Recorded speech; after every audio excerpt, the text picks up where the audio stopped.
Olá, meus amores! Neste episódio continuaremos a falar sobre a ópera de Giuseppe Verdi, mais especificamente neste caso, sobre uma de suas obras mais conhecidas, La Traviata, composta e estreada no ano de 1853 no Teatro La Fenice, em Veneza. Pouca gente sabe, mas essa ópera La Traviata é baseada em fatos reais. Sim, a história dessa ópera foi tirada da vida real de Rose Alphonsine Plessis, mais conhecida pelo pseudônimo de Marie Duplessis. Ela foi uma prostituta de luxo francesa que se envolveu em meados do século XIX com o escritor francês Alexandre Dumas Filho. E esse envolvimento entre os dois serviu de inspiração para que o autor escrevesse, em 1848, o seu romance A Dama das Camélias, transformando assim Marie Duplessis na sua protagonista Marguerite Gautier. No ano de 1852, o próprio Dumas Filho transformou seu romance numa peça teatral, que foi usada como base por Verdi para escrever a sua ópera La Traviata, adaptando assim Marguerite Gautier para sua protagonista Violetta Valéry. Inclusive, gente, um parênteses aqui. No Brasil, houve também um escritor famosíssimo, aliás, é o José de Alencar, um dos principais expoentes da prosa romântica brasileira. O José de Alencar também se inspirou em A Dama das Camélias para escrever um de seus romances.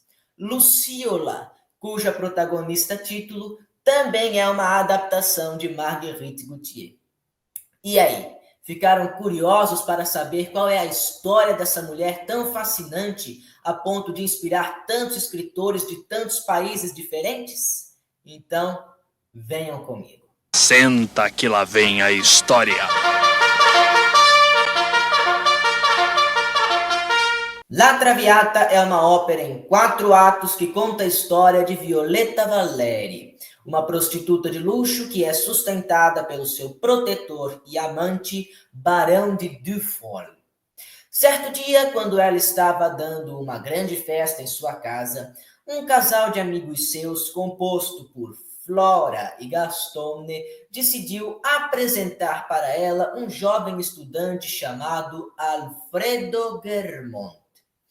Esse estudante sempre foi admirador secreto de Violetta Valéry, mas agora pela primeira vez estava tendo o prazer de falar com ela pessoalmente.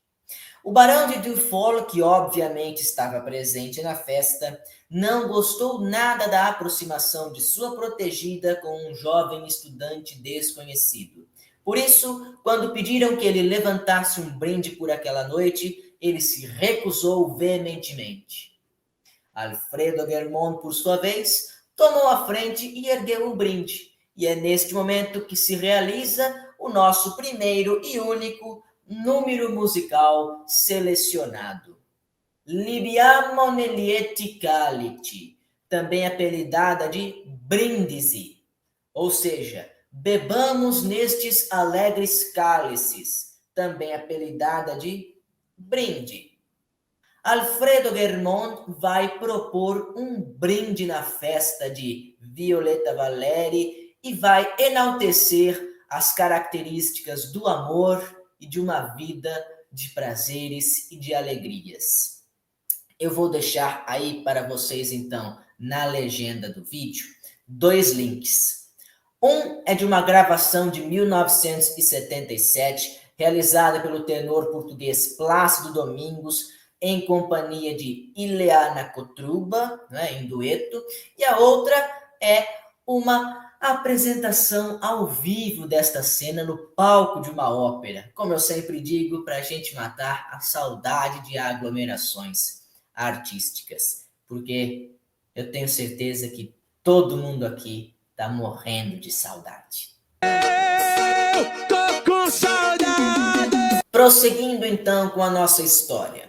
Depois do brinde, Alfredo Germont volta a conversar com Violetta Valéry e confessa para ela toda a sua paixão e admiração. E isso, minha gente, vai bater fundo no coração de Violeta Valéry. Por quê? Porque ela nunca havia sido amada de verdade por nenhum homem.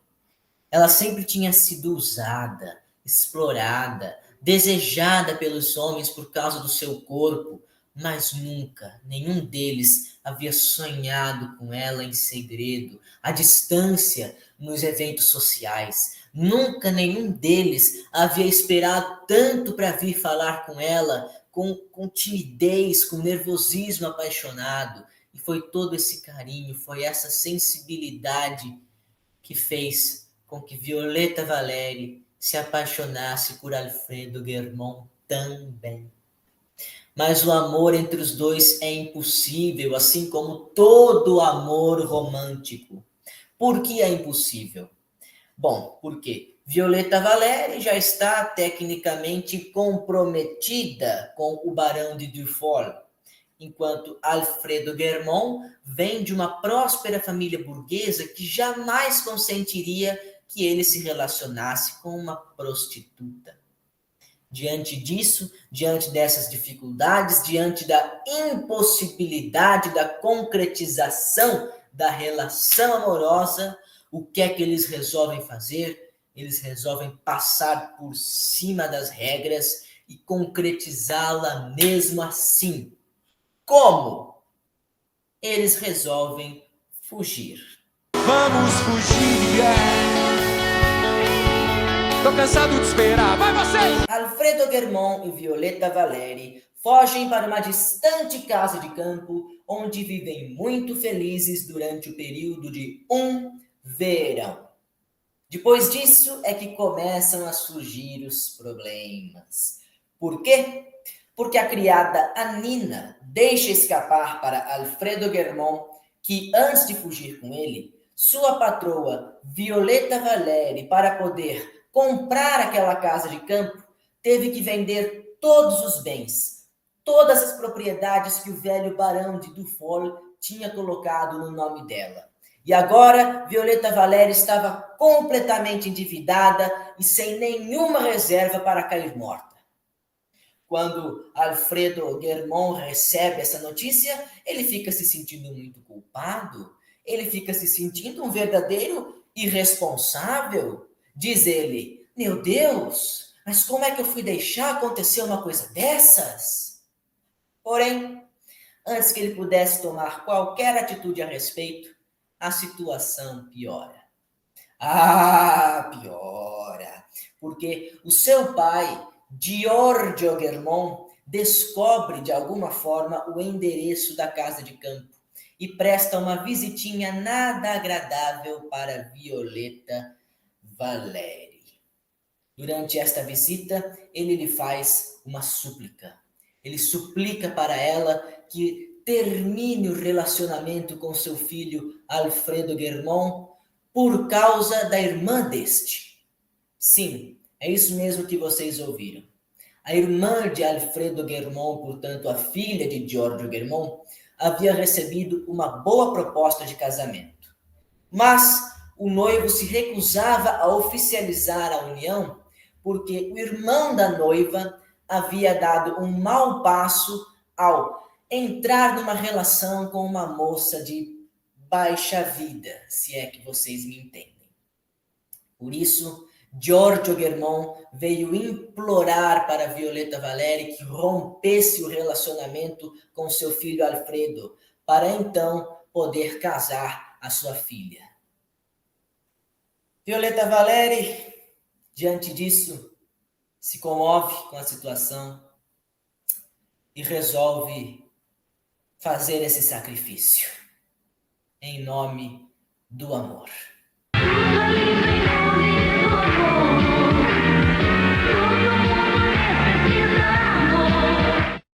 Violeta Valéry então termina o relacionamento com Alfredo Guermont, que por sua vez fica pensando que ela fez isso por causa do dinheiro que ela perdeu com essa relação e não por causa do casamento da irmã dele.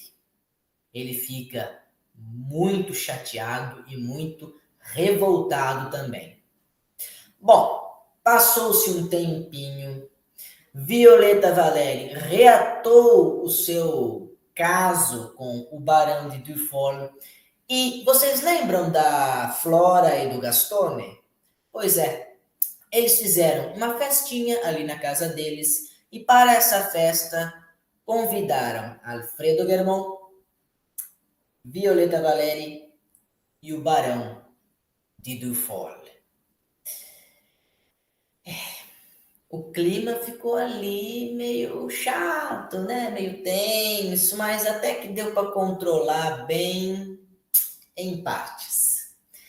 Num dado momento da festa, acontece uma partida de baralho envolvendo apostas a dinheiro.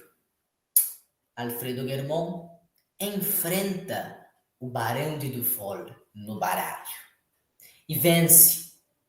Então, quando ele pega para si todo aquele dinheiro que ele ganhou nas cartas, pá! Ele joga a dinheirama toda aos pés de Violeta Valéry e fala: tá aí para você, todo o dinheiro que você perdeu comigo. Não era isso que você queria? Agora não tenho mais nenhuma dívida com você. Agora nós estamos quites. Que coisa mais feia, não? Que coisa mais deselegante. A festa inteirinha critica Alfredo Germont por essa atitude nada cavalheiresca. E Violeta Valéry, por sua vez, fica muito deprimida ao ver o seu amado Alfredo Germont com tanto ódio dela. Assim, essa depressão é levada à frente. Ela cai de cama. Ela fica doente, ela desenvolve uma tuberculose. E como vocês podem imaginar, o final dessa história, assim como o Rigoletto da semana passada, não vai ser nada bom. Vai ser muito triste. E mais do que triste, vai ser trágico. Trágico. Violeta Valéry passa meses e meses convalescendo numa cama. O Barão de Dufour, quando descobre que ela fica doente, que ela fica tuberculosa, abandona Violeta Valéry porque, infelizmente, ela não tem mais nenhuma serventia para ele a partir de então. De modo que a nossa protagonista fica inteiramente à mercê dos cuidados de sua criada, Anina. Até que um dia, em seu leito de morte, ela recebe uma carta. Uma carta de Giorgio Germont. Nesta carta, ele diz que o seu filho Alfredo nunca deixou de amá-la e que quando ele descobriu que o Barão de Dufour abandonou Violeta Valéry num momento tão difícil, ele desafia o Barão para um duelo. E vence o duelo, deixando o Barão de Dufour ferido. Ele não morre, mas ele fica gravemente ferido. Diante disso, Alfredo Germont é obrigado a fugir do país. E é aí, somente aí, que Giorgio Germont, preocupado com seu filho, resolve confessar para ele que Violeta Valéry não terminou com ele por questões financeiras, mas sim porque o próprio pai havia pedido, em nome do casamento de sua filha, da irmã de Alfredo Germont. Alfredo, então, fica radiante por saber que Violeta nunca deixara de amá-lo. E mais ainda, por saber que o amor que ela tinha por ele era tanto a ponto dela fazer um sacrifício tão grande. E dessa forma, antes de fugir do país, ele resolve fazer uma última visita para Violeta. Naquela mesma tarde, ele chega acompanhado de seu pai, encontra Violeta na cama, sofrendo. Eles se abraçam Eles trocam juras de amor e, querendo negar a realidade, eles fazem planos de futuro, de uma vida feliz que os dois viriam a ter em Paris, na capital da França. Sonhos, ilusões. Violeta Valéry já estava desenganada. Sua doença não tinha mais volta. Ela morre, tragicamente, nos braços de seu amado Alfredo Guermont, que a perdoou, assim como seu pai, Giorgio Guermont, também a perdoou. E essa foi a história de La Traviata. Fim.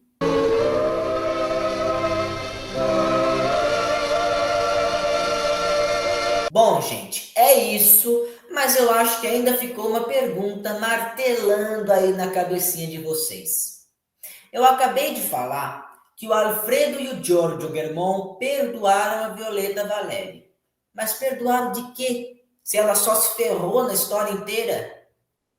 Pois é, perdoaram por ela ser uma prostituta. Perdoaram por ela ser uma traviata, né? O nome da ópera não é La Traviata.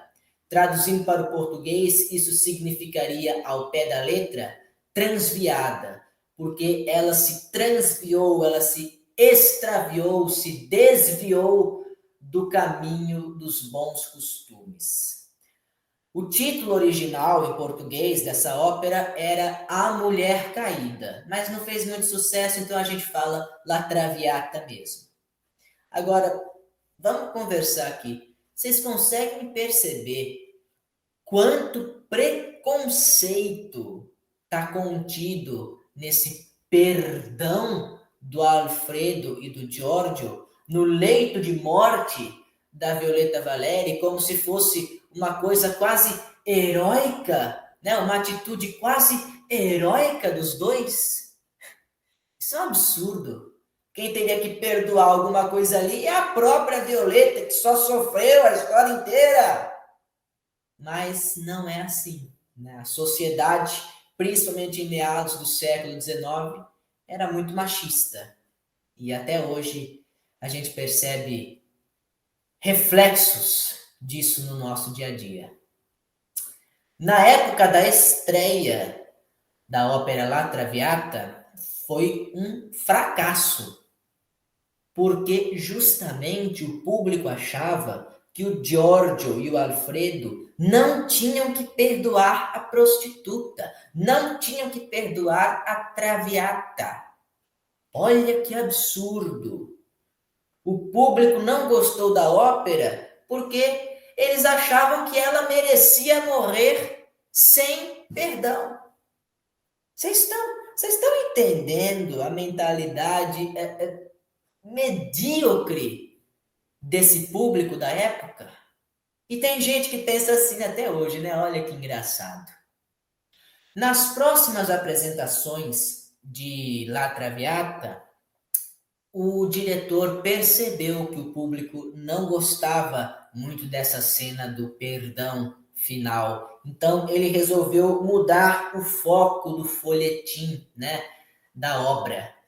Não da cena final de perdão, né? Não dava mais destaque para a cena final de perdão, e sim para a cena de sacrifício da Violeta Valéry em nome do casamento da irmã de Alfredo Guermont. Foi só a partir daí que o público começou a enxergar La Traviata como uma obra digna de ser assistida. Fiquem com essa reflexão, porque o nosso programa fica por aqui.